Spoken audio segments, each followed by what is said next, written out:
sure that's still going, or that is working. So, Awesome. hello, live listeners. Hello. Hello, live Hey. listeners. Hi, internet. Hello. Just wait Hello, this world. time.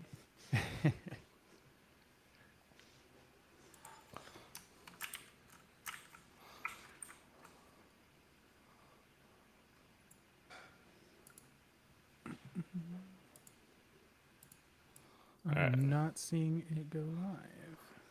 I heard something. If that's helpful. Yep. Nope. I just refreshed and it was there. So hello.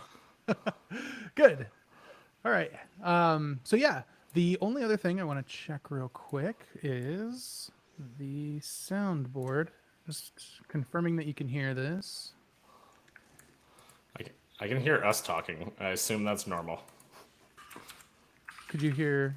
I couldn't actually. Ahoy, hoy! Oh, there it goes. Ahoy. Cool. All right. We really only use that for the intro and outro. When we actually kick off the show by playing the music, and then we can jump right in. Cool. So you should, if you haven't already, start your local recording, just as a All right. backup. Starting local recording now. Sweet. That was an awesome announcement. Anytime. Nick, I sound okay? Everyone sounds great to me Okay. as well.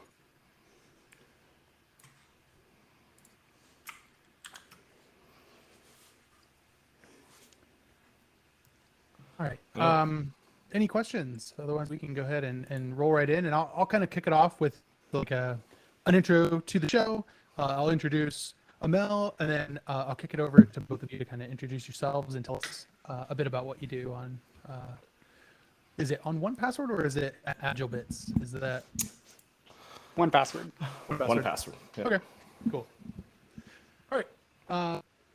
Yeah, I'll go ahead and play the intro then. Let's get this going. Here's the party time, Andrew.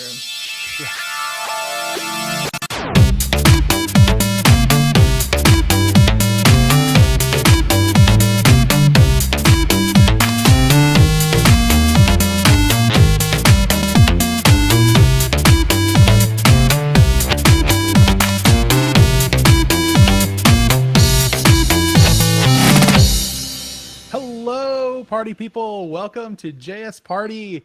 I'm your host this week, Nick Nisi. Ahoy, hoy. And with me, as semi-regularly always, is Amel. Amel, how's it going? Hi, everybody. Happy to be here. Excited to learn about passwords. Password. Got to get rid of a lot of, password and passwords in general. That means I got to get rid of a lot of Post-its in my house, you know. Send them my way. But to talk about passwords, and specifically a singular password or 1Password, we have some members of the 1Password team here. First off, we have Mitch Cohen. Mitch, how's it going? Hey, it's going awesome. Thanks, guys. Welcome. We're excited to have you. And with us as well is Andrew Beyer. Andrew, how's it going? Hi, I'm Andrew. I'm here to party. You got to tone that down. I'm sorry. Okay, I got to already tone it down. Gosh. All right.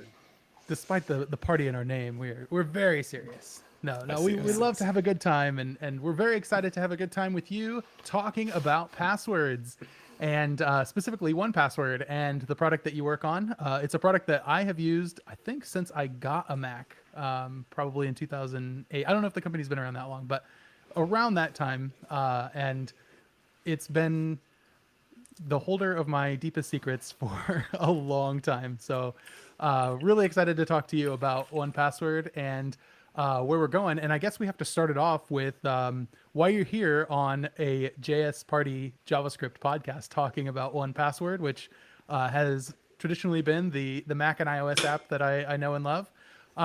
So why are you here talking about it on a JS podcast? So we made a new version of our app, which we do every once in a while. And when we do that, a lot of people want to talk about it. And sometimes the reasons people want to talk about it are different from why they wanted to talk about it last time. And I think that is the part that is most relevant to your question.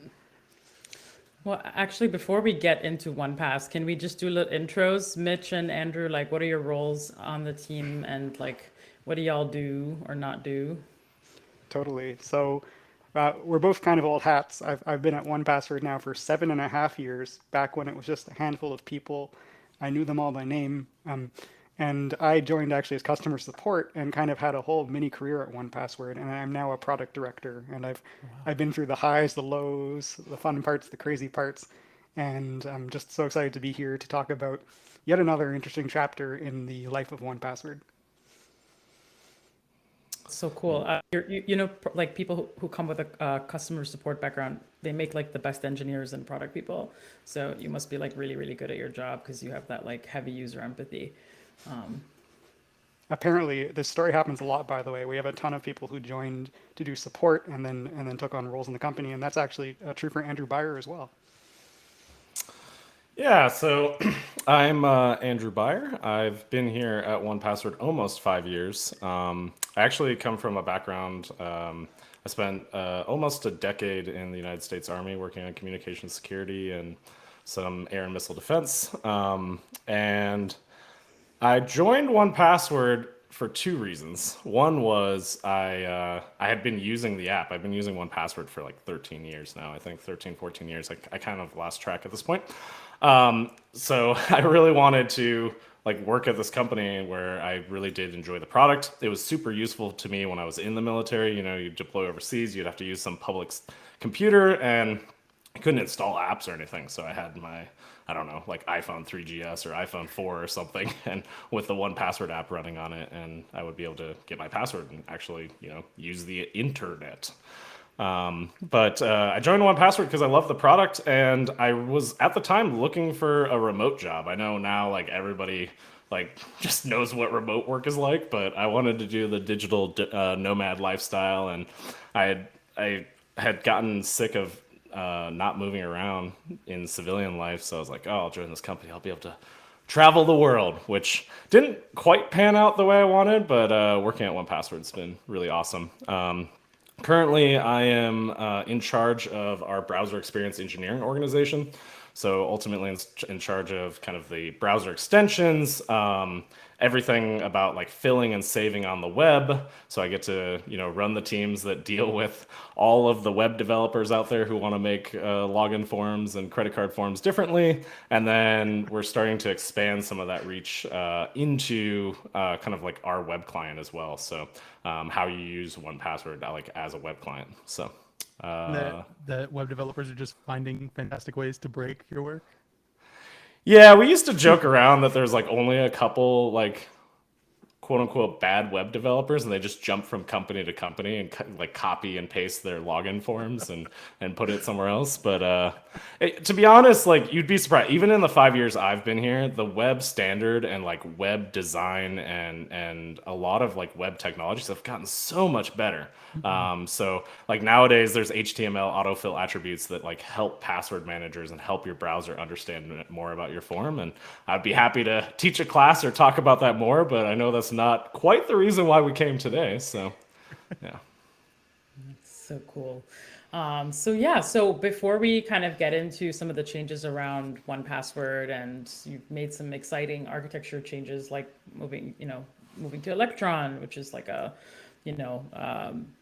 Chromium node, kind of desktop app support system. I don't even know how I could describe Electron in a sentence, but before we get into that, can you explain to us a little bit about how 1Password works? Like, what is it exactly? How is it secure? How do you guys protect yourselves from data breaches, right? Because if you're the company that has everybody's passwords, like how does that even work in terms of your security management? But yeah, so if you could give us a little overview, that would be awesome. Absolutely. So at its heart, 1Password is a password manager, and it's since grown to become kind of like an everything manager. Like anything you need to keep secret, you need to keep safe.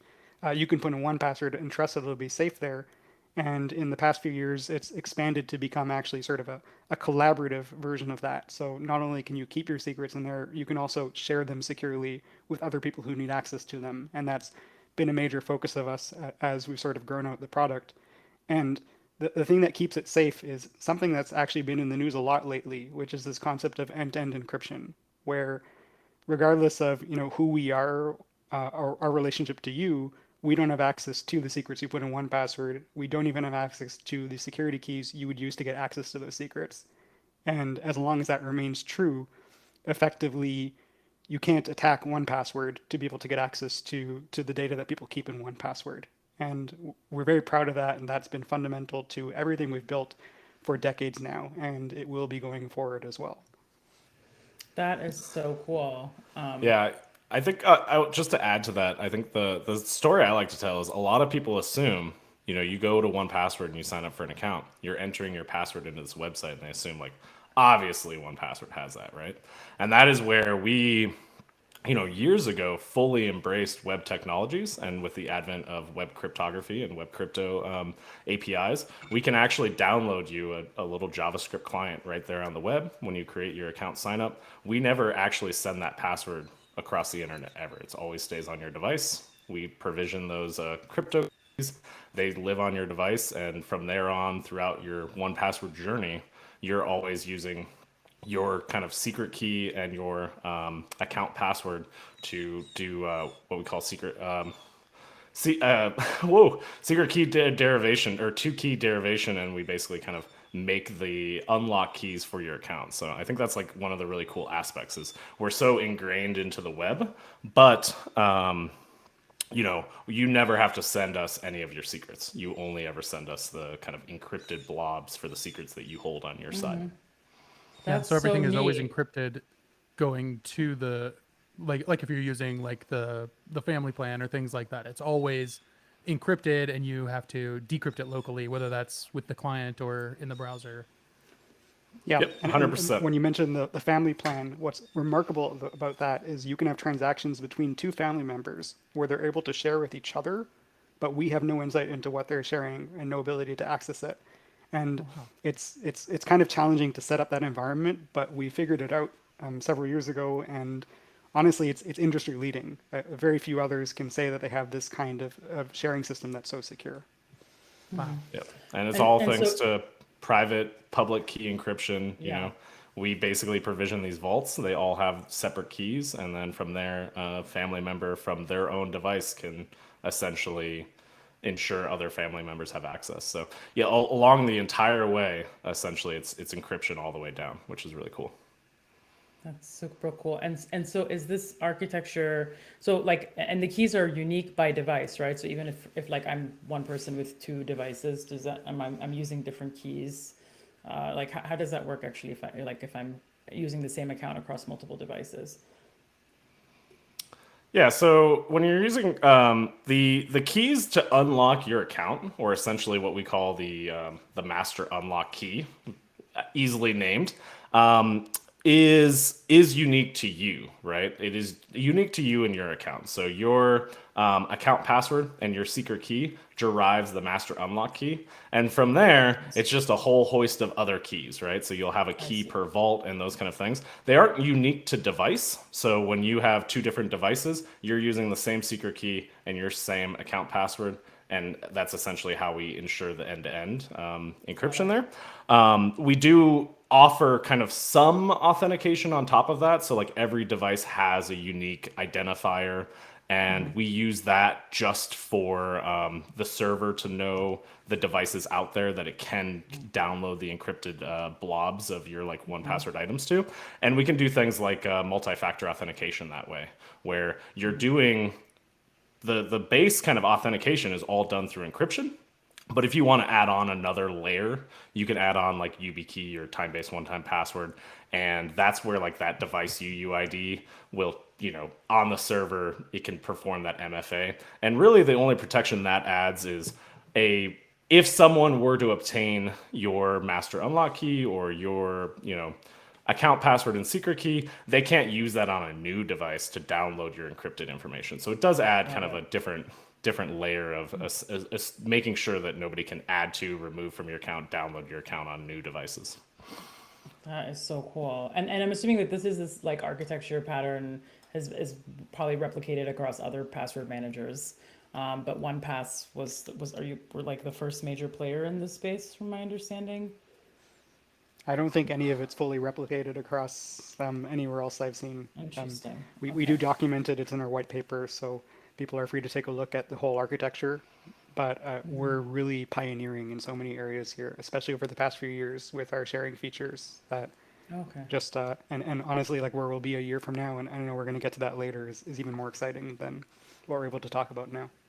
Oh, That is so one piece of exciting. advice is if you aren't using 1Password and you're looking at other 1Password or other password managers, you really do need to dig into the implementation details, right? Like most people don't care about implementation details on stuff, but when it's something where you're relying on it for your entire security of your life, you really do need to dig in and find out like how are they doing this? Because obviously the worst case scenario is they're just some database running somewhere with all of your passwords in it in plain text, right? And then there's varying levels of security from there. Yeah, no, that makes a lot of sense. And so, I guess kind of this is like we honestly we could talk about that one topic for the whole show, but we're kind of here to talk about stuff that's changing. So what's changing in 1Password? And I think we kind of alluded to that a little bit with Electron. And so, kind of, can you tell us about like what prompted that change? Why Electron? Sure. So we're releasing a new set of desktop apps. When we're calling them 1Password 8 because the previous version was 7. And we did something that probably you should never do, but we did anyway, which is that we wrote all our apps from scratch, starting from the very foundation. We picked our tech stacks, sort of clean slate. We wrote all the logic, all the user interfaces, built all the features, and ended up to a point where we had something that was just way cooler and more performant and even more secure than what we had in the past. And when we were ready to share with the world, we announced it actually in early access. And the reason we did that was because when you are trying to recreate an app that's been around for over a decade, it's going to take a while to make sure you've met sort of every user workflow.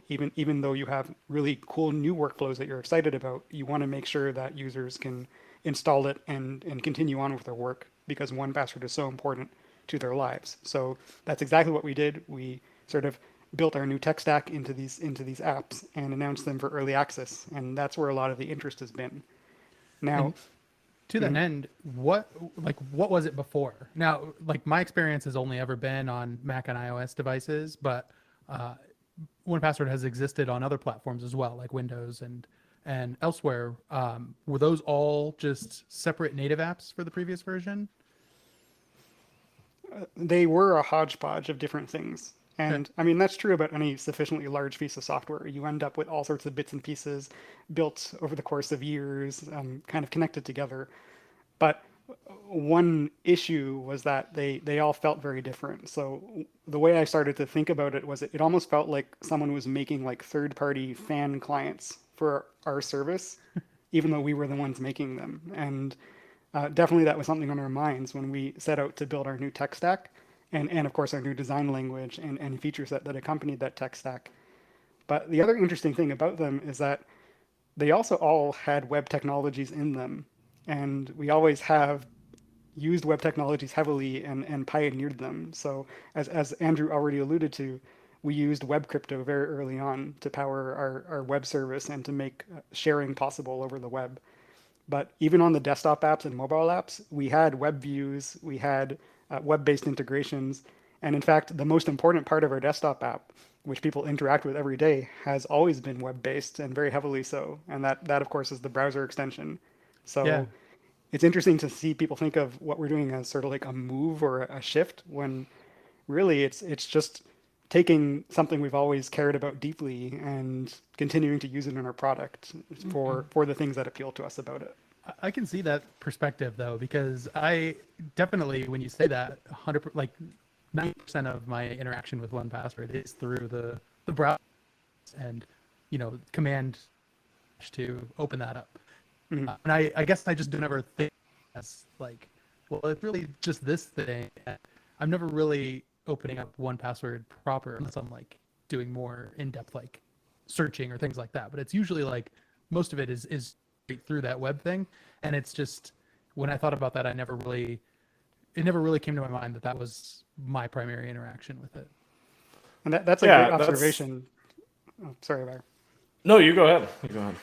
Okay, because it's something we both noticed and heard ourselves that people were saying the part of 1Password that I actually use is the part in my web browser. And we both, that informed what we're doing with 1Password 8. First of all, because we wanted to bring some of what made the browser experience so special sort of into the rest of our app. But we also want to move faster so that we can give you a reason to open that desktop app more often, because we think that is a great place to organize, to share, to understand sort of your security. And if people are only opening it to troubleshoot, well, we have to do better there. So one thing we're very excited about with 8 is actually making it so that you do interact with all of our service and our apps, not just sort of the command backslash, as useful as it is. So that's really on our minds. How so? Like, how would that change my usage of going to a site and wanting it to auto-populate and doing that? How would it bring in the desktop version? So one example is we actually have a new dashboard for our Watchtower service in the desktop app that shows you sort of your security situation as a whole, which is something we didn't have before. And now you can see exactly what passwords you need to go fix, and the interface sort of helps you understand that and make progress there. And that's something that, of course, is more fit for a desktop app, whereas the browser is very good at helping you use your passwords. We want to give you ways to also sort of organize and work on your security situation. So that's one example. Another would be our sharing features, which, again, the desktop app is a natural place to have sharing, both the ability to share and also to understand what information is being shared with whom. And a lot more of that is now exposed in the new desktop apps than was before. Nice. Okay. That makes sense, because I did download the early access and was like comparing it to the old version, and I was like, oh, this Watchtower thing is cool. I thought that there was that in the old app, but there wasn't, and I really like that dashboard a lot. I only have 6 terrible passwords, by the way. So Well, that's fantastic. And that's funny too, because we've had several people point out things that they don't like about the new app that weren't in the old app. So it's always interesting to see how people remember sort of what was there versus what they have now. And in some cases, the grass is always greener, but we know we have the data, we can do the side by side, and we're specifically focused on improving a lot of the experience in big and small ways. Yeah, and discoverability was a big piece of this project, right? We wanted, as part of this essentially a complete rewrite of the client app experience, we wanted to make sure that we were building a product that was modern and discoverable in this day and age, right? And we had a lot of problems there with, whether you were on a Mac and switched to Windows, or at the time we didn't even have a Linux client. There were parts of 1Password that felt, looked, and acted differently, right? And a lot of that's because of our origin story, right? So we had 2 founders that started this company over 15 years ago. They built the first Mac app and essentially built the company from the ground up that way. And when the time came to add Windows, they just hired someone to write a Windows app, joined the company, started building up a small team. Same for Android, started with 1 person. And we've grown in size of just like the ecosystem, the complexity of 1Password, adding on memberships and sharing and all of those things, where it's no longer just like one individual developer adding something to the app that like they think is a good idea. And we have like a more well thought out design and engineering process now. And a lot of that comes down to how can you capture those thoughts, have your own design language, and then share that across the. Okay, so we break here. let's break here. All right. We have a few more questions in this section, but then we'll want to roll into the next section and actually kind of start talking about the stack and things like that. Kind of getting more down deep into the weeds of JavaScript and whatnot. Yeah, I have a bunch of questions like around like what kind of working with browser extensions and how you're contributing to web standards and platform operating software standards or whatever, and just a bunch of questions also around developer acceleration. Like now that you are consolidated your stack in this way, I'm just curious like how that's changed your dev cycles, and also just like people's expertise in writing Windows apps, like that's no longer sort of relevant. So I'm just curious also like how you guys have handled that. But so yeah, I don't know. I can start, Nick, if Yeah, sure. Do either of you need a quick break or anything before we roll back in? Good to Good to go. party. Okay. all right. All right, let's do it. All right. All right, y'all. So that was really incredible learning about some of the reasoning behind those decisions, which really, for me, seem like very obvious at this point, right? You've seen successful platforms like Xamarin enable cross-platform development for mobile apps, where you're able to ship to the iOS store and the App Store and the Windows Store. Writing one language. It's easy for dev teams to kind of have end-to-end ownership of all of your apps. And then, nowadays Flutter has kind of taken over that, I think, kind of industry best, like maybe the best in class for cross-platform apps. Although Flutter Web has like failed pretty hard, thank God. So and obviously we've seen Electron, over the past like decade just really kind of take off and really push forward what you can do with the web across desktop apps. And so, Linux included, which is great, right? But I'm curious, like, there's still this gap of like browser extensions, right? Where like you're still writing something for Chrome, for Mozilla, so you're still writing these different things. And then also like the security around browser extensions is quite horrible. The ecosystem is quite sketchy to say the least. And I'm just curious, like, what's that like for y'all? Having to kind of navigate in this like murky waters, and also how do you trust other extensions that are on the browser, on your user's browser, right? Like in terms of snooping and whatever else, like they're constantly fixing security holes. So I'm just curious how y'all are dealing with that, because there's still fragmentation and there's also bad security, right?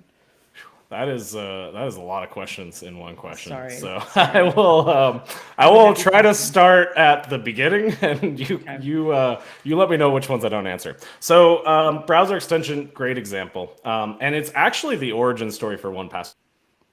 A few years ago, I want to say a few friends got together, and this is when Mitch and I actually worked as developers directly together, and we rewrote our browser extension, right? With a lot of different goals in mind. But one of the really important goals was we wanted a browser extension that could work without a natively installed application on the machine.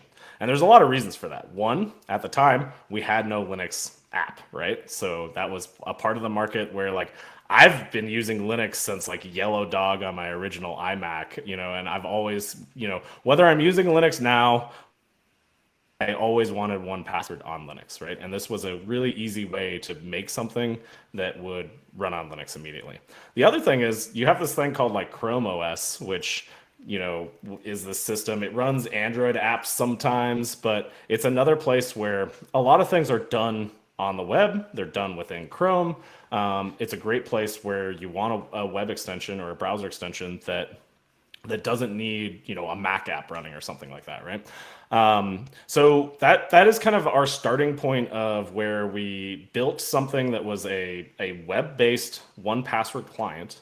It can run completely by itself inside of your browser, and it has a React app front end, and all of this is done in TypeScript because we get a little scared of JavaScript, and like I don't honestly understand people who don't use TypeScript. Like TypeScript is freaking awesome, especially in this day and age Jared? with browsers just constantly evolving and JavaScript platforms and all of that. Holy cow, TypeScript's awesome. So that's kind of like what we at the time branded as 1Password X. We did that because we had two browser extensions. Now with the 1Password 8 transition, this is the browser extension. And what's awesome about it is it really is better for your everyday user. Like Nick said, 90% of his time is done in the browser. I would say as a new 1Password user, probably like about 100% of your time should be done in the browser, right? You go install 1Password. All you really need is the browser extension to start saving and filling logins, generating passwords with our smart password generator, those kind of things, right? Once you get more than 3 of these things, or 10 or 20 or 50 of them, you want to start sharing them. You want to start managing them in different ways. You want to start adding new, different, and exciting item types. That's where it really makes sense to download the app, start digging deeper into 1Password. And so that was kind of the goal of the browser extension, and why it's so important to 1Password. The cross-platform thing, I will push back on a little bit and say that's getting better. So it started with Google. They created this thing called Web Extensions. It's not an official platform API. And then Mozilla finally kind of converted over Firefox. Edge, for a while, were working on this Web Extensions API. But what was a real shocker to us was Safari always had this thing called an app extension. And 2 years ago, they actually launched support for the same Web Extensions API. And then 3 months ago, they launched support for the Web Extension API on iOS and iPadOS, which, I don't know, is like 1 billion plus devices. So Apple is actually heavily invested in, we're going to support this Web Extension API technology. So great. I will push back and say it's not 100% standard across the board like everything on the web is, but essentially if you can write something in JavaScript, if you can learn and use the Web Extension API, you can actually build a web extension or browser extension that works in all of the major browsers, right? Pretty much everything is Chromium nowadays, and then you have Firefox, then you have Safari, and it will work everywhere. There's a lot of caveats to that where okay, Safari supports this, you got to package it into a Mac OS app and ship it on the Mac App Store. There's all sorts of distribution issues, right? So for example, for 1Password, we have to work with Google to distribute our browser extension. We have to work with Mozilla to distribute our browser extension. We work with Microsoft to distribute our browser extension, and we work with Apple. So it's pretty much all of the major companies, right? So it's not as easy as I just put up, I have DNS and a domain name, and now I have a website. You do have to do a lot of work to get there, but there is this standardization of the ecosystem for browser extensions. And honestly, it's really good for us, and it's really good for anybody who wants to build an application that will run everywhere, right? There's not a lot of there's not a lot of apps out there that can say that, right? It will run on Chrome OS even. So I think it is getting better. Security wise, you are correct. Web extensions, browser extensions, they have a ton of power inside of the browser.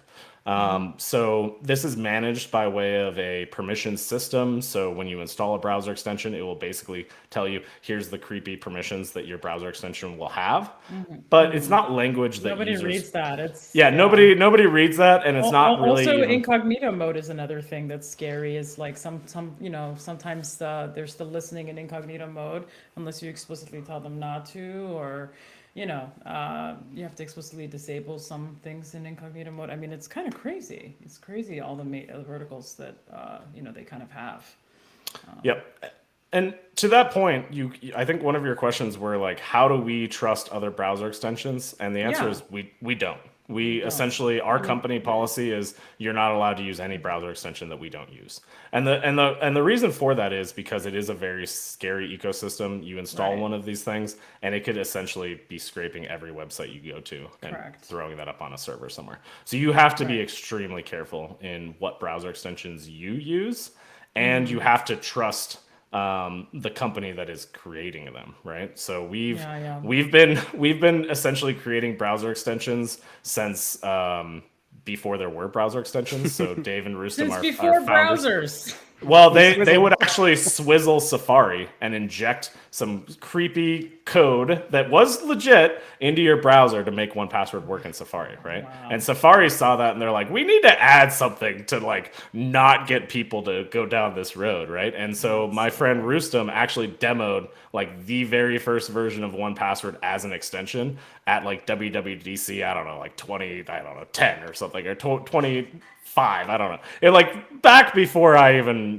worked in development that much. To be honest, browser extensions are super scary. I don't use a ton of them. I'm very careful with them. Same. I use different browsers or different Chrome profiles if I do need to use an extension that I don't trust as much. Right. But I am happy to say, like, this is a known problem and people are working on it. So Apple and Google are chairing a new W3C community group for web extensions. And Google is pushing this new, what they call Manifest v3 changes, which do dial back some of the permissions, and they really change the overall architecture to browser extensions. That's awesome. And so Apple is also co-chairing that. And if anybody listening to this podcast or watching live is interested, like, we need more people to join that group. That is one of the ways, like, 1Password has a whole bunch of people in there, but we need a diverse community helping to drive the next, like, revision of the standard, both in, like, diversity in people, but also diversity in markets and engineers and that kind of thing, right? So Yeah, what's I would it called? Is there a link to is there like a link to the group and stuff like that? Yeah, I can post it in the chat, but you can also just kind of go We'll on put it in our show notes. w3c.org. But yeah, there's a GitHub repo, and there is to go read the charter and open issues. But also there's a community that you can go join, and they meet bi-weekly and essentially are like, it's new, right? Like within the last couple months, new. But that is kind of gonna be, in my opinion, a year or two from now, that will be like a really solid web standard, right? Like you basically have Yeah. Apple and Google behind it. You know, Mozilla's participating as well, and then there's people from your favorite ad blocker companies, your favorite manager companies. Like we're all trying to come together All the as a security community nerds.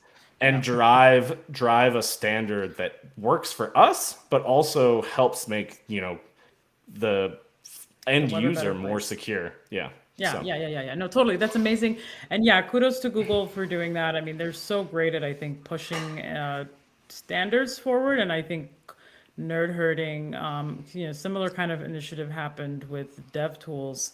The DevTools protocol, like the DevTools and Chromium were kind of, kind of developed as like a interfaceable API such that you can connect with DevTools, in VS Code, and you can have that same protocol in Edge, and and so it's really great to see things like that kind of get standardized. Things that are kind of outside of the box that we typically interact with, like in the browser.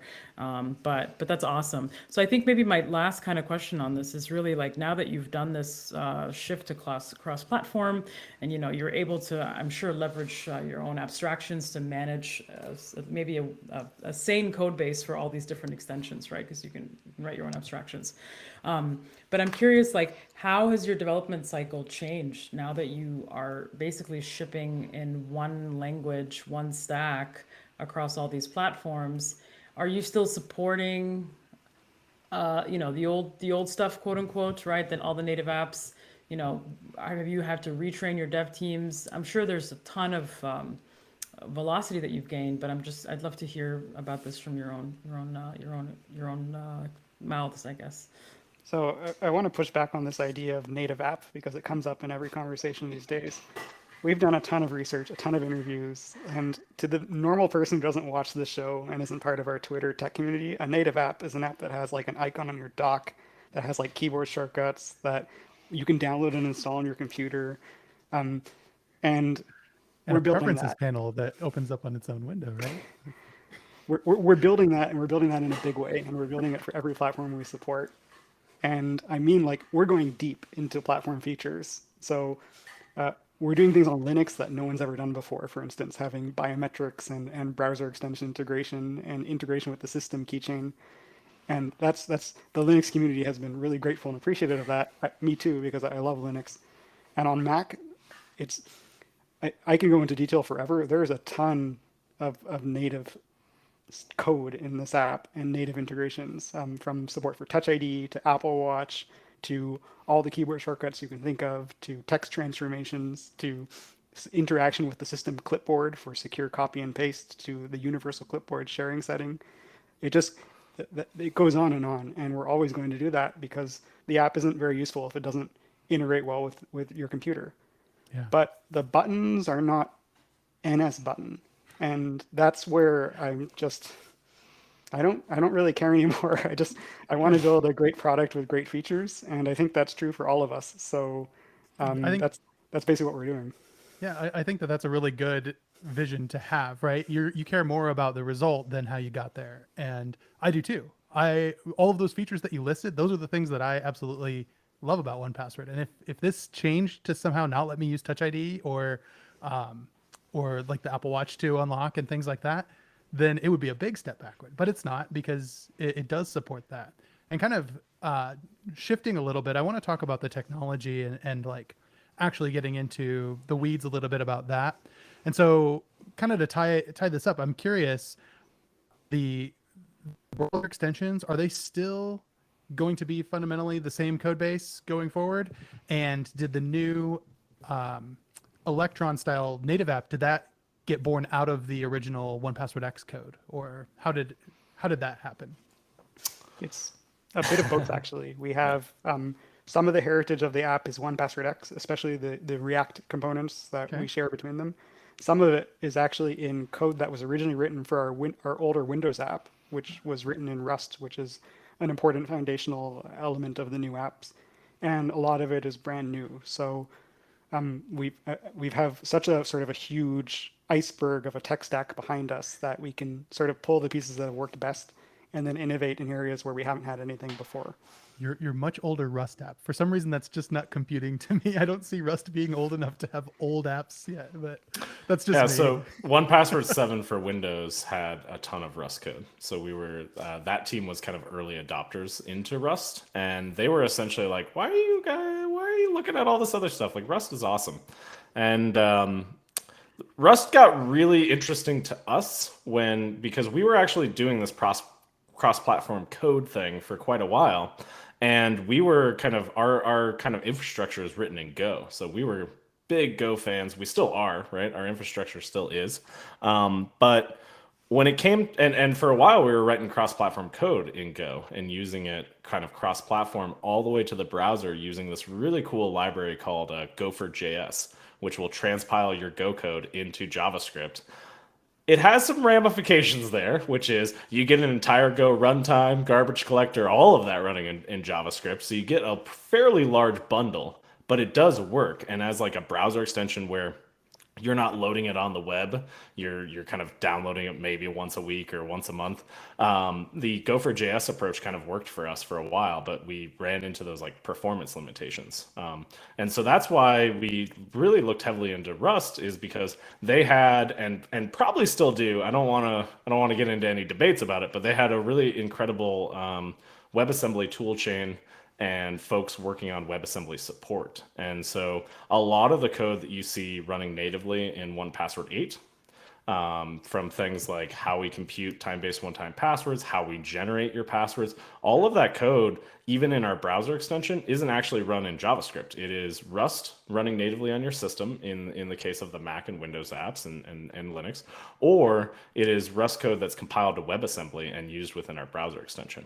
And that is one of the ways that we have this whole new, like, write it once, use it everywhere mentality, or the way we look at it as kind of project managers and developers is all of your bugs exist in like one area of code, right? Like, so if there's a bug in one of these things, whether it be URL parsing, any of this backend business logic of the apps, it's going to be in one place no matter where you find it in the apps. And so we're very heavy backend in Rust to WebAssembly for the web, but we're very heavy front end in languages like TypeScript and frameworks like React. We even use Svelte at a time when it's interesting. So for example, our in-page suggestions, we needed a really fast JavaScript solution there to draw a menu on the page. And so that's written in Svelte. So we kind of toy and play around with pretty much every possible solution. And that's one of the reasons why the desktop apps landed on Electron, was we looked at every framework.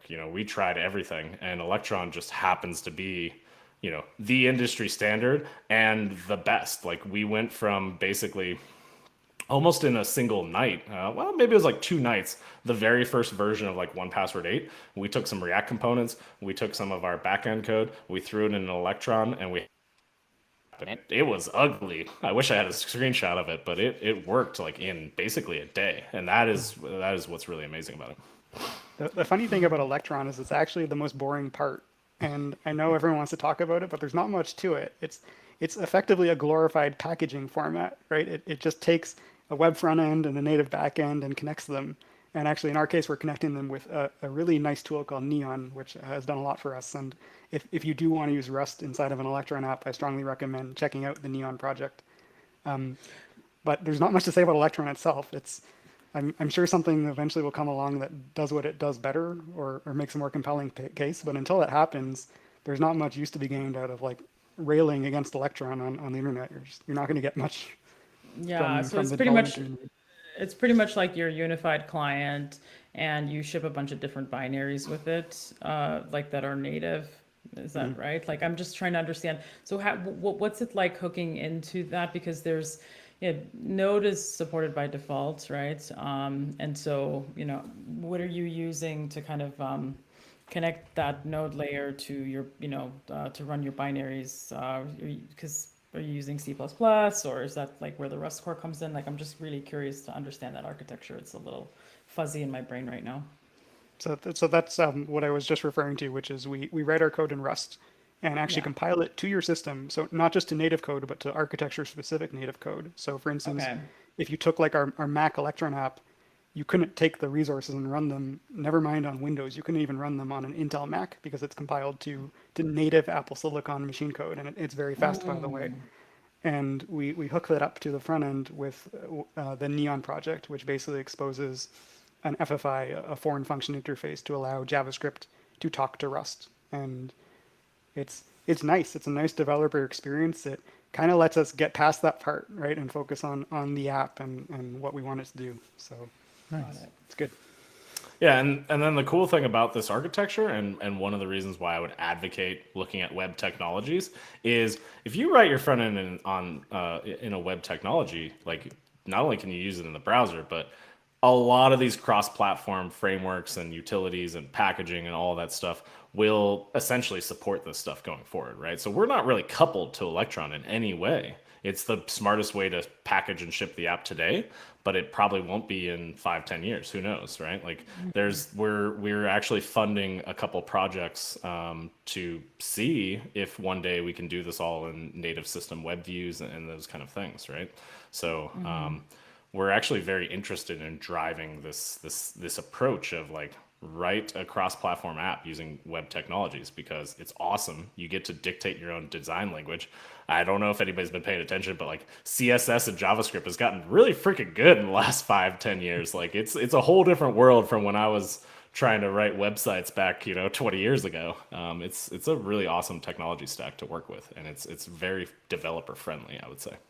Yeah, I was going to ask about the choice to go with TypeScript there. Was that an easy choice, or was there some kicking and pulling? Always looking for a TypeScript angle, Nick, That was the easiest choice we've ever made. If you had a as a dollar, company. if I'd have had a dollar for every time I heard that question from Nick, It's pretty funny. Like Mitch used to toy with me, and he'd be like, "Once you need TypeScript, you can use TypeScript."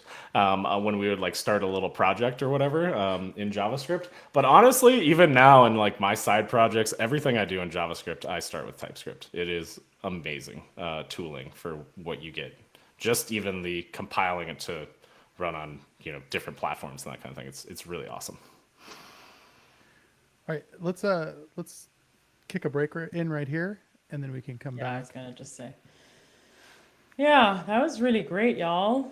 Yeah, thanks for schooling me on the native thing. I mean, I think it's a hard distinction to immediately grok, but I think it's very cool architecture. Yeah, and I would actually be happy we can dig more into it, either back end or front end perspective, because it is where a lot of the challenge is with magic, sure. Challenge with people and what they want or don't know that they want, right? Or do want, or those kind of things, right? Like there's the whole Mac native UI front angle, and then there's the what's actually running in the back end angle. Mm-hmm. I would like to dig into that more. I don't really know how to frame a question to get into it. I have an interesting answer for that if you do want to get into it. The question, I don't know the question. Yeah, I don't know the question either, but Just start talking. We'll start recording. Yeah. All right, easy enough. Just, children, listen up. Andrew talking. Just can you talk more about this native thing? Yeah. do it. No, I know. No, legit. Like, let's do that. And I just Right. want to make sure we leave some time to talk about all this Web 3.0 permissionless future of digital identity stuff. 'Cause I'd love to hear your Yeah. thoughts on that as Yeah. folks that have been in that industry for a long time. All right, let's go. All right. So let's dive deeper into this, the architecture a little bit, and kind of the kind of native and web interface, like where those two meet. And I want to dig and understand a little bit more about how it all kind of works together and why it's the best decision for 1Password. You want to start with this, Andrew? Oh, I thought you were going to start with this. Oh, okay. Well, if it's architecture, I think you should start with it. So I think the question we're looking for is like the architecture, and this is, I'll be honest, one of the places where I think we as 1Password probably didn't have the best messaging out the gate, right? When we first launched 1Password 8, because we did go heavily into the architecture, which is, look, a lot of your app is running native, and that is true. The vast majority of your app is either native code running in the back end, all the business logic, or we have a ton of Swift and native API like code tying stuff together, right? I'm not 100% like I'm still waiting to see, is there another Electron app that does unlocking with Apple Watch? We might be the only ones. I haven't found another one, but like we spent a heck of a lot of effort into the actually making our Mac app as good in 1Password 8 as 1Password 7. And unfortunately, I think one of the like messaging approaches we had was to talk about that, right? Like we were really we still are, obviously. But what people see between Electron and something that's written in AppKit or Swift UI is a lot of times they're kind of looking at like the Mac native UI, right? And Mac native UI is really when I click into like a drop down menu, does it look like the drop down menu on other parts of my system? And the truth of the matter is you can actually do a lot of that stuff in Electron. Like one of the things you brought up was the permissions dialog not being in a separate window. We actually at one point had the app do that. Like that is something you can absolutely do. That's not a feature or a problem with Electron that prevents you from having multiple windows. We made a conscious design choice to bring kind of like the 1Password design language into these new apps. And so in a lot of places where it didn't make sense to use kind of native UI for your system, whether it be for consistency for things like when you switch platforms, consistency and support documentation, just all of those kind of reasons. And we think that we've developed an incredible looking 1Password design language, a feel and look and feel to it, where whether you're using a desktop app, whether you're going on to a web client, whether you're using our browser extension, you're going to get the same exact experience. And that is where web technologies really help us. What do you have to add to that, Mitch? So a lot of this conversation has been about what Mac users expect. And it's always like a hypothetical Mac user, right? So people will tell us this is what Mac users expect. And it's interesting to me. First of all, I've been a Mac user for as long or longer than the people telling me this. And I know what I expect. I know lots of Mac users. And You Steve Jobs. I'm, You guys have been inventing browser extensions before browsers. You've been using Macs since before Macs. I mean, just be like Steve reincarnated. He may or may not have a Lisa in that room. I Nice. actually have an Apple Lisa sitting in man. my desk over there. You can see it on the screen. That So belongs I've in a got- museum. That's incredible. It doesn't turn on. I'm still working on it, but That's cool. yeah. The wonderful thing about Steve Jobs, by the way, is that he was Go to not Steve nostalgic, Jobs. which is You just have to go to. Well, I think you just have to go to his grave and get like a drop of his blood or a piece of his hair, and it'll turn on. Just kidding. so. All right, I'll stop. I'll stop now. I love the Mac. I love the platform. I love every Mac that comes out. I'm sitting here on this wonderful M1 MacBook Air. It's the best computer I've ever had. And the Mac has succeeded beyond where it was vastly beyond where it was when I joined this company, when we were making just a Mac app.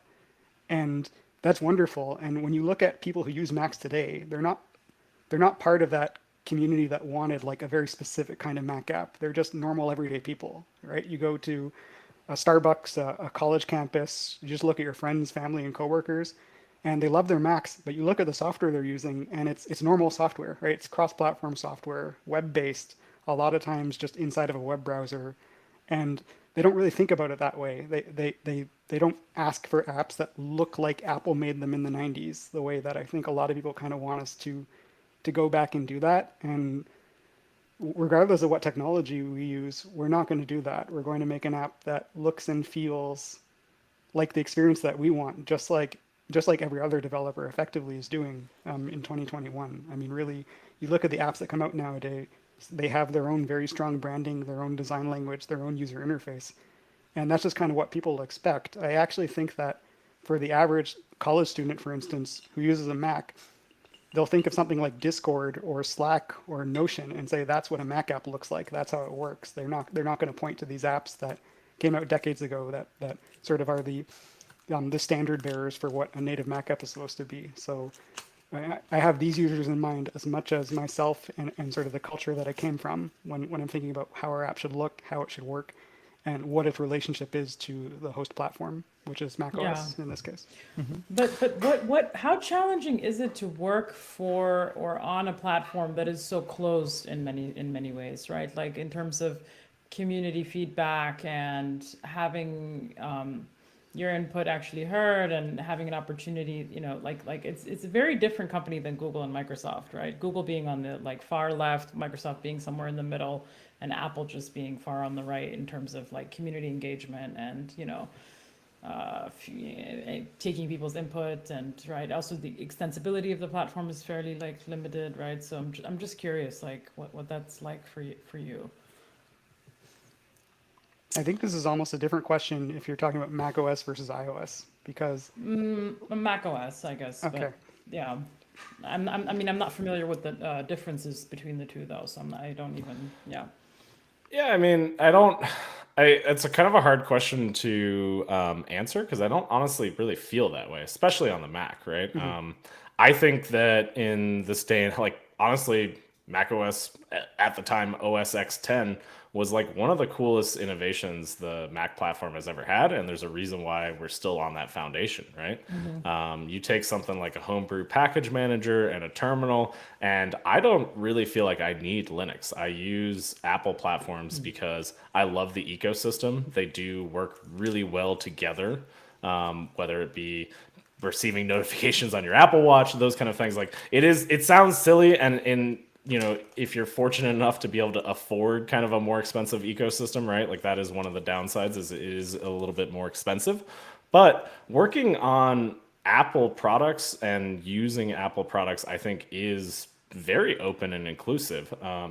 The thing that I guess, I don't know how many developers know this, but when you go to WWDC, the Worldwide Developer Conference for Apple, they give developers time with Apple engineers, right? So this last like 3 months ago when they announced iOS web extensions, I had 3 separate sessions with engineers directly working on those APIs, and we were able to say, hey, here's what we need, here's the problems we're encountering, here's what we're working on, and like you do have a lot of input there. Also, Apple is very open source and open in the community as well, right? Like Swift is open source. WebKit, you can go on there and just file any issue you want. I don't really feel that it's a hostile environment for developers or users, right? I know we hear the horror stories where some, high school student reported a bug to Apple via Radar and didn't hear anything back, and it was this huge security issue. Like, there's a lot of horror stories, but to be honest, you go on Google's bug tracker and file an issue, there's a good chance you won't, I have issues that have been open for 6 years over there, Yeah, I know, it's just, it's just the nature of the game, and it's part of the prioritization, but I would say it's a great platform to work on and build for.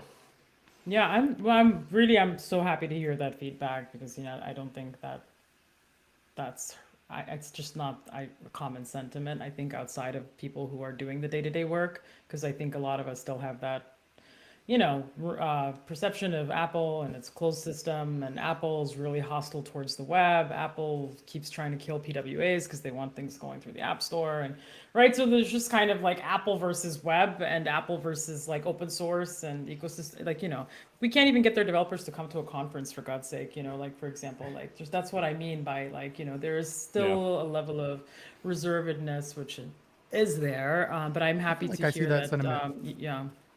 What I would say is every company changes, right? I remember when Yeah. I was 13, 14 years old running, I was running like OpenSUSE 7.3 or something back in the day, just loving raging on like how shitty Microsoft was for the man has got me down and I gotta go Linux. But look at Microsoft today. They own GitHub. They are pushing TypeScript. embraced Like open they source. they are just like crushing it in developer relations. And I would say Apple is probably on that trend as well. You know what I mean? Like it takes a lot of effort to move a company that big, and they have a lot of different challenges both internally and externally in communication wise, I'm sure, just like we do, right? But I would say they're on that trend as well. And I there were days when we would say like Internet Explorer is killing the internet, right? And look at them now. They're just another and arguably pretty great Chromium browser these days. Yeah. Right? So, Well, Case in point. what's yeah. Well, I just want to actually hand the mic back to Nick. I think Nick had a point, but I just wanted to say that some funny story about Internet Explorer. A lot of people think that it was like the worst thing for the web, but it actually, in many, many ways, was like the best thing for the web because it actually pushed the web. Did its job so well that it's still relevant today. It kind of like went off the track and like really innovated hard. And yeah, it's a ton of stuff that's not standardized or whatever, but it's all stuff that really pushed the web forward. And so in that way, like it really actually did its job very well. You And really need a so villain it's to just push the heroes. yeah. But it's a perspective that people don't get to really think about often. And I was taught that by a friend of mine who is kind of a platform nerd. But yeah. So Nick, you were saying? Oh yeah, I can't remember what I was gonna say. I think To you be were saying honest. that you hear that sentiment a lot, or Oh, you share yeah, that I hear that sentiment about Apple being like that. Not necessarily for the Mac, much more so for iOS and like their closed, I'll say closed-mindedness on PWAs and things like that, and like just the approach to the web and the overall like PWAs the are for Safari desktops, being too. so far behind and not allowing any other browser out there on iOS. I guess that's the bigger debate and the bigger controversy with Apple. Yeah, everything is But in terms WebKit, of Firefox on iOS, Edge on iOS, Chrome on iOS. It's all like WebKit underneath. yeah, But like crazy. WebKit is great. Like we like the browser Of course, we don't engine mind WebKit. competition. Yeah, Oh, WebKit's sure. great. Yeah. Yeah. I did not know we were going to get into an Apple, Microsoft, Google debate, Oh yeah, honestly. So I didn't come prepared for it. But I will say that, like, I am an iPhone user. I know at certain times there were Android phones that like came prepackaged with antivirus and stuff like that. And when it comes to like my mobile platforms, I just want them to work really well. And so some of the closed nature do promote an environment that just like it works really well. Yeah, Don't get of me course. wrong. We have spent our fair share of like praying for just our app not to get killed because we go over a RAM limit or those kind of things. And I really am excited about like, that's one of the things that's so exciting about web extensions on iOS to me is I saw the other day someone wrote an iOS web extension that allows you to use like developer tools on your iPhone basically or your iPad, right? That's something that doesn't actually work natively. So you can actually start writing JavaScript there. You can manipulate the DOM. Like the fact that they did that makes me think that Apple is definitely on the track where they understand the status quo and they are willing, right? Like they're willing to allow you to basically write a JavaScript app and run it in Safari on iOS and iPadOS. So I think it's going to be super exciting. I think that's going to actually cause a surge in the market of browser extensions. Like right now, password managers and ad blockers are kind of like the big ones that everybody knows about. But I'm super excited to see, even day one, from what I've seen on Twitter, there's a lot of really cool stuff coming out to iPhone because of the fact that they're allowing kind of JavaScript apps to just basically run inside the browser. So it'll be interesting to see how that works. And, as we noted security before, it will be interesting to see. I'm sure there will be some sort of level of fallout or something that kind of happens because of that. But I think Apple is becoming very open to the fact that, like, and I think being fairly respectful of the web and a lot of the APIs and the platform I'm APIs. so glad. Great. It's 2021. Glad they're coming to the party. They're not quite here yet, but they're in the cab, So we'll welcome them when they arrive. But I just to kind of wrap this discussion up, we can't end this show without asking my burning questions, which are really around Web 3.0 and this world of permissionless apps that we're seeing with blockchain technologies. And I'm really curious, where you all kind of see, if you had to wave a magic wand, and like kind of just put your speculation hats on, like where do you kind of see digital identity really heading? Are we going to be more anonymized? Are we going to be, go the other way hard? Integrating with technologies like Clear or services like Clear, biometrics verification. And so, right, like, are we going to be real on the web or are we going to be anonymized? And then, what does permissionless mean for tools like 1Password, right? And like, I'm curious, if you guys are even kind of part of the blockchain conversation around development. So there are two parts to that answer. One is that we've been through several changes in user behavior on the web and in relation to their own privacy, security, and digital identity. And we've always succeeded by adapting sort of how 1Password works to how people actually think about their identity online. So like the first big transition was from sort of an app to the web and then to mobile and then sort of wanting sort of it to become like a collaborative sharing experience on a service. And now we're kind of seeing another transition to passwordless, for lack of a better term. And we want to be there too, because we don't want to be telling people, here's what you have to do to be productive, to be secure online. We want to help them do it the way they already want to. So obviously, we've done a lot to make sure that biometrics are a first-class feature of 1Password, so that it used to be all about what we used to call your master password, and now that's like a minor detail. Most of the time, you're not even thinking of that password. You're interacting with us through the biometric interfaces on your device. And we keep sort of making that more central to the experience. Beyond that, though, we also are very interested to see in how people are using passwordless services and SSO, and as you mentioned, Amal, blockchain services for identity. And we want to help them do that, because the one thing that we've seen that will always be true is there are all of these services competing for people's one true identity, but we're always going to be there as kind of the source of truth for all of these things you have to keep track of and pay attention to keep yourself secure online. We're going to be a safe place for you to store and use and interact with those services. So yeah, you guys have are some the very shovels on exciting, the highways. Yeah. That's we definitely have things cool. that. Yeah, go ahead, Andrew. Yeah, that's one of the reasons why we don't have an SSO service ourselves, right? Like we saw it in the beginning days, but we want to be that collection, that out of band kind of place that you store your entire digital life and digital identity. And I think we are going to see more moves to passwordless, but I think you'll always have secrets you need to store. Just like somehow I find certain things people information, and it's just one of those things where we have a bunch of stuff on our radar and on our kind of long-term roadmap to support a lot of the transition, and kind of be there industry thought leaders in that space. Right. No, that makes a lot of sense. So I mean, you kind of mentioned something, Mitch, around SSO, and Adam, you did as well. So there's essentially kind of like this widely growing adoption of third-party logins, whether you're logging in with Facebook everywhere or Google or whatever, GitHub, Twitter. And then there's kind of this centralization on the engineering side of services like Auth0 that are kind of gateways and providers for that login and auth handshake, right? And so I'm just curious, where, do you kind of see that as a good thing, a bad thing, a liability? I mean, clearly it's a vertical that you've intentionally chosen to stay out of, right? Which I think is so smart. you want to make sure that you're relevant in all cases and you're not trying to compete here.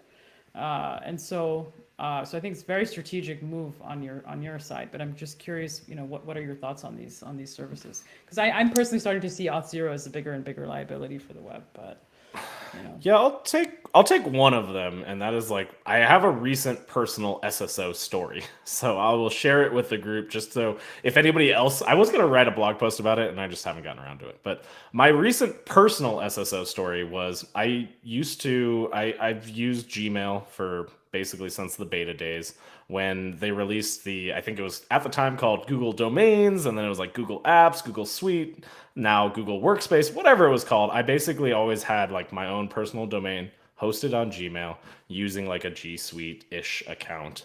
And just this year, I finally decided, you know what? It's time for me to like take this off of the Google ecosystem. I actually switched to Fastmail, who are very privacy and security focused and a really cool company that do contribute to a lot of open source kind of technologies, and they're right over there writing AFC or RFCs on JMap. And if you haven't seen that, you should definitely check it out. But basically, I did do that, and I finally like shut down my Google account. And of course, with that, I actually had Google Fi, which I basically couldn't close this G Suite account without like switching my Google Fi to another carrier. And I had not a lot, but quite a few little SSO sign-in kind of websites where essentially once I kind of closed that Google account, that no longer worked anymore, right? So I look at SSO as kind of you're tying yourself to that company or that provider. And in some ways that can be good. For example, I think it's really smart from a business perspective to like offboard a user and just immediately kind of kill their access to various services. But from like a personal perspective, and especially in this day and age, if like Facebook or Google or somebody does something that you don't like and you personally don't want to support them anymore, the SSO is a way that you're really tied in, and it makes it very challenging to get out of that ecosystem. agreed. So like, But quite frankly, though, on that same note, I mean, the fact that people's emails are centralized and they don't own their domain nor their content, like, if Google cuts you off, there goes your email. Like, that's a Right. problem, also. But yeah. Yeah, there's a ton of ramifications there, but so that's why I'm a little mixed, right? Like honestly, what I want SSO in certain scenarios, I suppose, but I want a service like 1Password to basically keep track of all of my SSO logins, where they are, what they are. So like if I do go through a transition like that, I know immediately like, all right, here's the accounts that are going to be affected by it, right? And I think that's a place where like having a third party who aren't invested in trying to lock you into their ecosystem is a huge benefit of using a product like 1Password. And to your question about like the trends, I think users are eager to sort of adopt passwordless technologies, but they want to feel like they still have control. And that's something that a lot of these providers aren't really offering, or at least aren't being open enough about. Like, what do I give up if I use, my Microsoft account without a password for everything? How do I change my mind about that? How do I migrate? So we kind of want to help people have that kind of control and flexibility, and we don't want to create another sort of system of lock-in that forces people to do it the 1Password way instead of someone else's way. That's pretty cool. So does that mean it's easy to migrate into 1Password as a customer and migrate out as well? Yep. Essentially, we've always had the premise that like it's your data, it's your secrets, so you can export them and take them anywhere with you. Also, like if you sign up for a membership and you stop paying us, you'll essentially still have read-only access to that data. Like we never make it to the point where we're keeping anything from you. And I think that's always been kind of one of the big values of 1Password is like, we're going to respect your privacy. We're going to do our dang best to like keep everything as secure as possible. And something that we include into our design, even though it's sometimes user hostile, like, right? So building something that's secure sometimes makes it more challenging to use. Of course, yeah. And you're always going to have that data portability in and out of 1Password. Yeah, well, I mean, honestly, kudos to you all for even just doing what you've done. I'm really excited to check out your white papers, and I'll link them in the show notes as well. I mean, ultimately, like I've said this tons of times, I'll say it again today, uh, the internet was designed to be open. It's an open network between trusted peers, and architecting security into a system that was designed to be open is like extremely challenging. That's why it's like so painful, right? And so if we could re-envision what the web could be, if we architected the web and created new protocols that were secure first, like how game changing could that be? Those would be great conversations to start having. But first we have to stop arguing about basic stuff. So with that said, actually, hold on. I do have a security question for you before we end, which is, how with password managers, you're always copying things onto your clipboard. I always find that a liability because it's like not a one-time copy.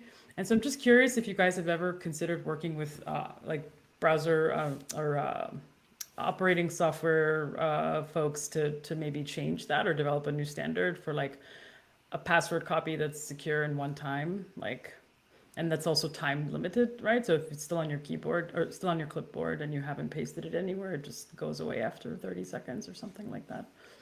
That's actually a feature of 1Password. And in fact, even OMG. in our new sort of our new modern web-based front ends, we use the system APIs to do that most effectively. So on macOS, we actually use the secure clipboard and clear it after a timeout.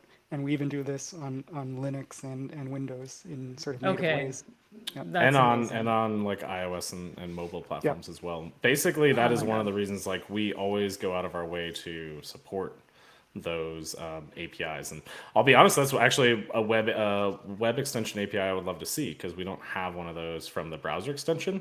But in the browser extension, one of the nice things is you can That's the one I'm always using. basically click on an item and have it automatically fill into the page. So it basically keeps your system listening to that clipboard kind of out of the loop. Yeah, no, that's awesome. Well, I tell you, you gained one customer today. I'll tell you that much. It's perfect One timing. by 'cause one. I'm I mean, due- that's how we grew. yeah, right. I'm due for like my LastPass renewal. So I'm sorry, LastPass. You guys have been great, but time for something new. It's been a pleasure having y'all today. Seriously, thank you so much. Yeah, absolutely. Thank you for having us. And I will do one quick call out, which is if anything we said sounded cool or something you're interested in, we are definitely hiring. I am looking for web developers. If you know TypeScript, you want to come join us, just check out our jobs page on onepassword.com. And honestly, we are a really cool group of people to work with. Not to mention, we're trying to like really innovate, and so there's opportunities with us if you're anybody's interested. Awesome. And where can people find you all online? Yeah, so you can find me on Twitter at FireBeyer, Firebuyer on Twitter. That's like basically the only social media platform I use. I'm not a huge social person. I find it like even LinkedIn, it's like just makes you a spear phishing target and those kind of things. So I've deleted pretty much every other social media platform, but you can find me there if you want to chat or set something up. Obviously, you can find 1Password at the number 1password.com. And then Mitch. And I am also really only on Twitter, MitchCHN. And I've enjoyed all the conversation there about 1Password 8 and participated in it. So please feel free to hit me up with what you like, what you don't like, what you disagree with, what I said on the show. That's great. Like I really love this conversation. And hey, you might find out that I agree with you and we'll get your change into the app because, like I said, it's in early access and we still have some time to go before we're ready to release it to everyone. So now is the time to let us know what you think about 1Password. We're listening and we're working to make it great for you. Mitch does Yeah. funny tweets of like 1Password spinning on the desktop because people thought that like Electron couldn't do shaking like we had in an old app. So some of his content's really funny to watch, and we do have I actually we heard have some about big that. release. I heard about Yeah. that on Accidental I also Tech do real Podcast. work, by the way. So He does Yeah, some real work, by the way, and I will give a good quick shout out if you are an iPhone user, iPad user. On Monday, iOS 15 comes out, and 1Password will have, I'm hoping, the best web extension there, so you can see what it's like to run 1Password as a web app on an iOS device, which is pretty groundbreaking. It's really awesome. Yeah, no, that's so cool. Yeah, Nick, you're muted, unfortunately, but it's fine. I can close the show out. Yeah, Mitch, you're the man of the hour. Thank you so much for listening to your customers, and thank you so much for helping drive like really good decisions, and obviously like I would say world-class user experiences. And I think a lot of product companies, just regardless of what they're doing for their customers, I think could take a few notes from y'all. So thank you again. It's been a pleasure, and that's a wrap, kids. It's been super fun. Yeah, awesome. Thank you. Thanks. Tell me when I'm supposed to end my recording. I see. Sorry.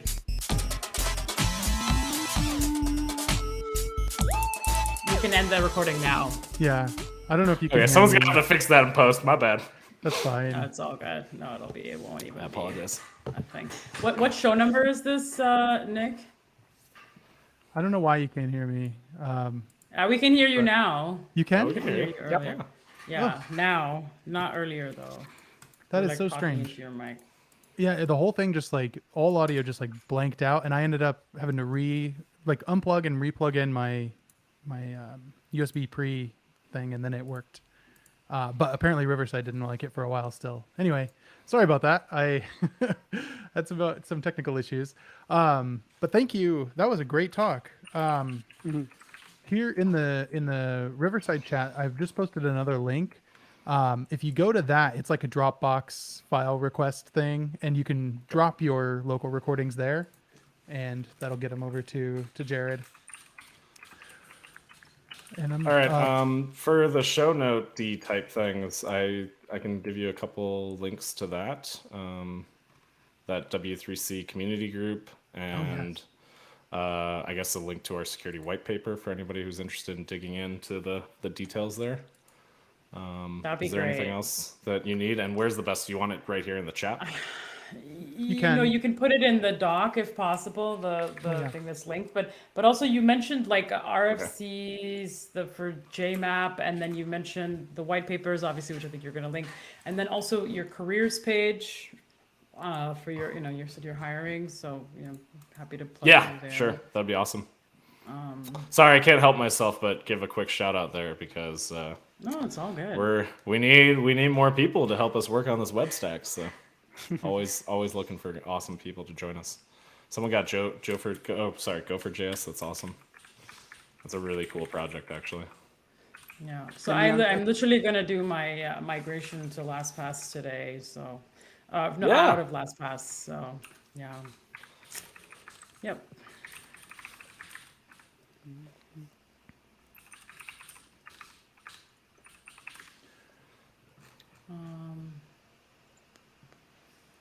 And then the Dropbox link, where was that again? I apologize. it's in the Riverside chat.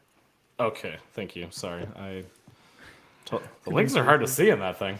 Yeah. Very. And just name JS Party and then the episode number. Is that right? And then my Sure, name. that's Does what that I work? do. Yeah. Yeah. All right, cool. And I'm gonna. I don't even bother with name because you have to put your name to upload. So. I see. Bye, live listeners. We're gonna sign off of YouTube. Thanks so much for hanging out with us. Yeah, thanks.